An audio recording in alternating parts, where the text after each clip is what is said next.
शिष्या बहन अपने सासू जी से सुनावा थिया, कहा थिया कि हे प्रभु हे दीनदयाल हमर ससुइया पे हमर ससुरा पर दया करिया। और कहा थी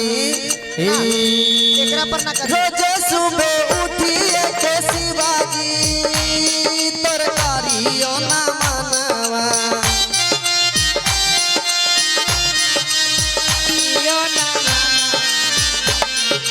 रोज सुबह उठिए के शिवाजी तरकारियों ना मनवा, कब काहे दिहाला है ऐसन परिवारवा, कब काहे दिहाला है ऐसन परिवारवा, रोज सुबह उठिए के शिवाजी तरकारियों ना मनवा, रोज सुबह उठिए के शिवाजी तरकारियों ना मनवा, कब काहे दिहाला है ऐसन परिवारवा, कब काहे दिहाला है ऐसन परिवारवा।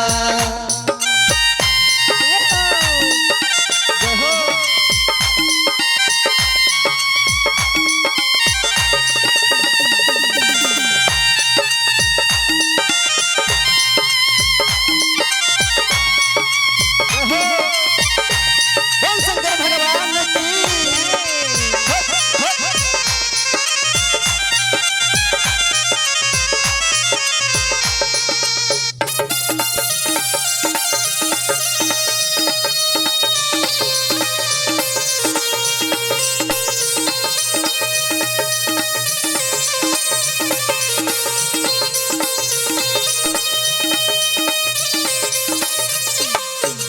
और देखिए क्या कहा दिया मनावा के भवाना ये गुरुजी ना के हुरे जाने,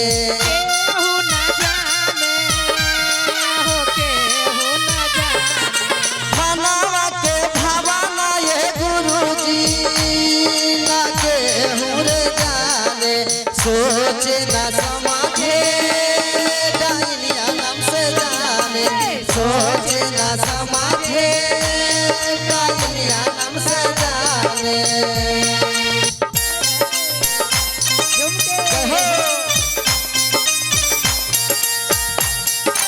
घूमिए दीदी पीछे पीछे घूमिए थोड़ा थोड़ा।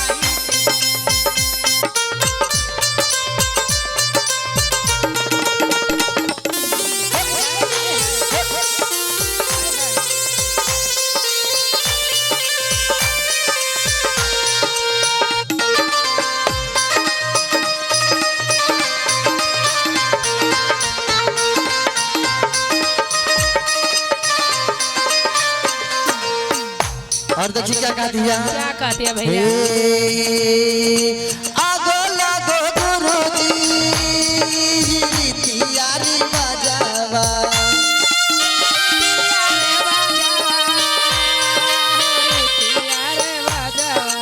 आगो लागो गुरुजी रीतियारी बजावा, कहियो ना करे गुरु तोहारो चरा जावा, कहियो ना करे गुरु तोहारो चरा जावा। जय हो, क्या बात है भैया? झुमके दीदी।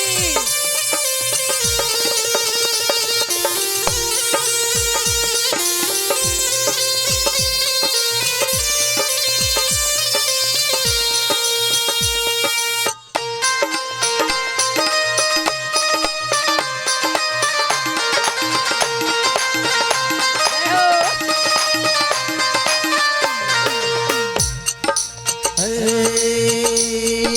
भैया हरिंदा दिल खिलती ना गो ज्ञानवा, तीना गो गया ना, हो तीना गो गया ना।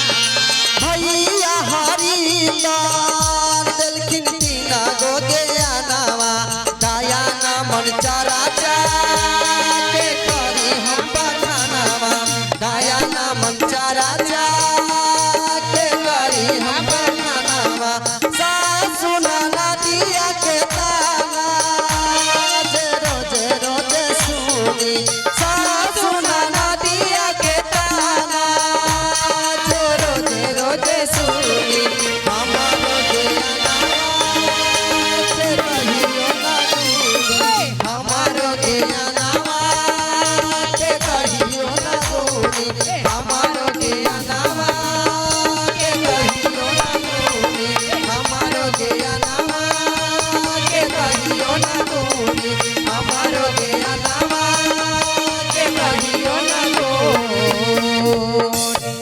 महेश्वरी शंकर भगवान की जय।